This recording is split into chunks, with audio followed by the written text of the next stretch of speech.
Bonjour à toutes et tous et bienvenue sur notre premier podcast Artman. Nous vous proposons régulièrement de rencontrer des professionnels de santé qui vous partageront des astuces ou des conseils pour vous aider dans vos tâches quotidiennes d'infirmière ou infirmiers libéraux.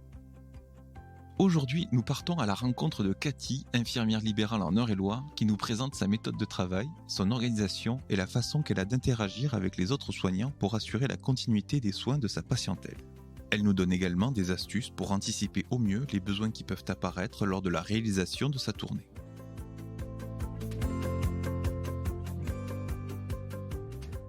Bonjour tout le monde, je m'appelle Cathy Collier, je suis infirmière libérale en Eure-et-Loir. Je suis infirmière libérale depuis 11 ans, j'ai 37 ans. J'exerce en milieu rural en maison de santé depuis décembre 2018, un cabinet infirmier qui a évolué depuis sa création en février 2011. Aujourd'hui, je vais vous parler de l'organisation des tournées pour une infirmière libérale. Comment j'arrive à planifier 40 à 60 passages infirmiers en une journée, soit la visite de 20 à 30 patients. La planification est indispensable. Elle me permet d'organiser mes tournées, de mêler principalement le temps de trajet au temps de soins, d'intervenir en cas d'urgence à tout moment, d'offrir une qualité de soins à ma patientèle. Je peux ainsi gérer mon matériel et aborder ma journée sereinement. Mon quotidien se rythme autour de ces 4 éléments. Le lieu d'habitation du patient, la priorité selon le type de soins, la prise en compte du rythme du patient et le risque biologique. Ma journée type commence ainsi. Alors ça peut paraître étonnant, mais le matin, je commence à 8h. Ma patientèle étant habituée ainsi depuis la création du cabinet, ce qui n'a jamais posé souci. Et pour être honnête avec vous, un certain nombre de patients ne sont pas du tout réveillés avant 7h du matin. Il faut à peu près voir entre 6 et 8 patients en 1 heure. Donc le matin, je commence à 8h par les prises de sang, la visite des patients diabétiques, l'administration des médicaments du matin, éventuellement l'injection d'anticoagulants lorsque ceux-ci ont lieu 2 fois par jour. Ensuite, j'ouvre mon cabinet. De 9h à 10h, j'assure la permanence sans rendez-vous pour effectuer une prise de sang, un vaccin, un retrait de fil, les tests PCR ou autres, ou tout simplement un conseil médical. Et à 10h, c'est reparti, je retourne au domicile pour effectuer éventuellement les petits pansements, le deuxième passage de médicaments, et ainsi arrive midi avec la deuxième visite des patients diabétiques.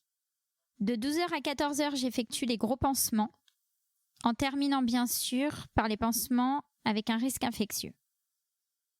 Il est 14h, il est temps de manger. Je me repose un peu et éventuellement, si la matinée n'a pas été trop imposante, je retourne au cabinet pour effectuer quelques tâches administratives.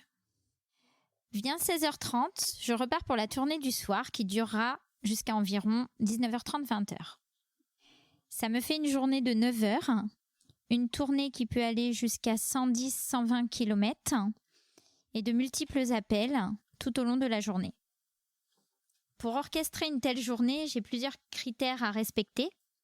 Premièrement, le lieu d'habitation. J'interviens sur un rayon de 10 km autour du cabinet. Au-delà de 10 km, je ne me sens pas dans la qualité. J'oriente le patient vers d'autres collègues qui seront en mesure de le prendre en charge dans de meilleures conditions.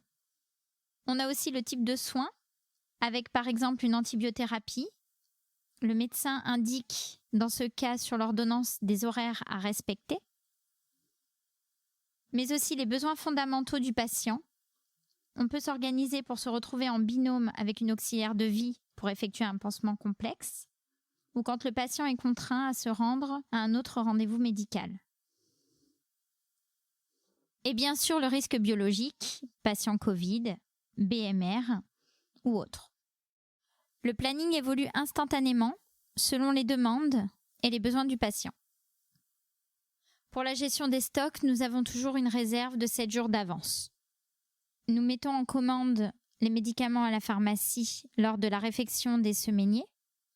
Donc je fais ça lors du soin. Ainsi, nous nous concentrons simplement sur les ordonnances sécurisées.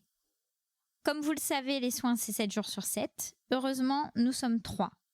J'effectue mes transmissions par messages vocaux ou écrits lorsque la relève doit être assurée ou la traçabilité complétée. J'ai la chance d'avoir 2 infirmières remplaçantes et une aide administrative. Et d'ailleurs, j'en profite pour les remercier. Vous savez ce qui est magnifique ? C'est que les jours où je ne travaille pas, les patients ne s'en aperçoivent pas. Mais parce que mes collègues prennent très bien le relais.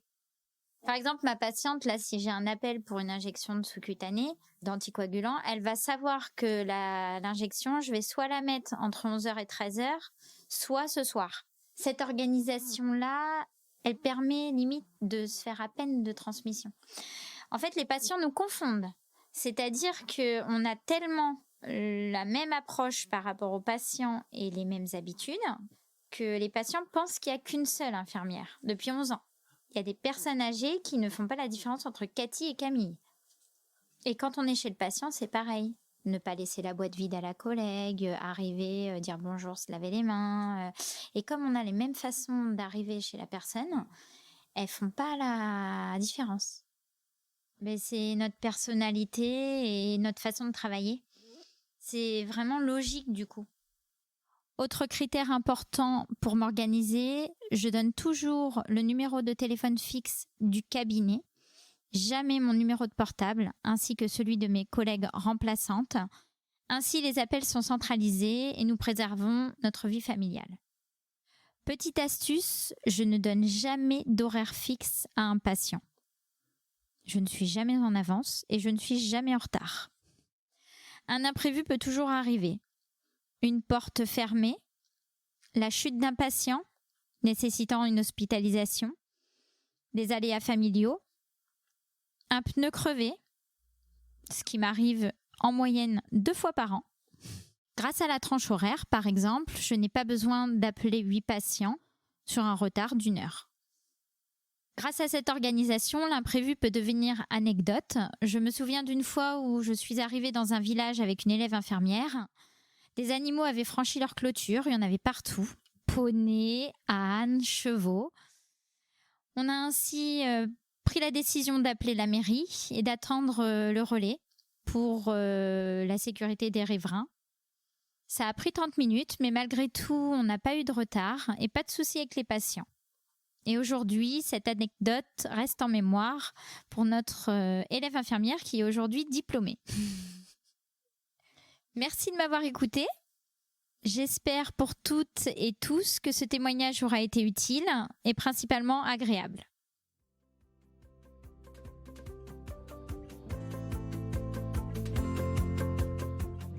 Organiser des tournées de soins, notamment dans un milieu rural, implique donc une anticipation à plusieurs niveaux, que ce soit pour la gestion du matériel de soins et pour le transfert d'informations aux autres professionnels de santé, entre autres. Il est ainsi nécessaire de favoriser le transfert d'informations avec un suivi rigoureux des besoins du patient, mais également des infos requises par les autres professionnels pour bien comprendre et anticiper les besoins du patient. Nous espérons que cette entrevue vous aura plu et qu'elle vous aura permis d'en apprendre plus sur le quotidien d'une infirmière diplômée d'État. Ne ratez pas notre prochain podcast Hartmann en vous rendant sur le site hartmann.fr.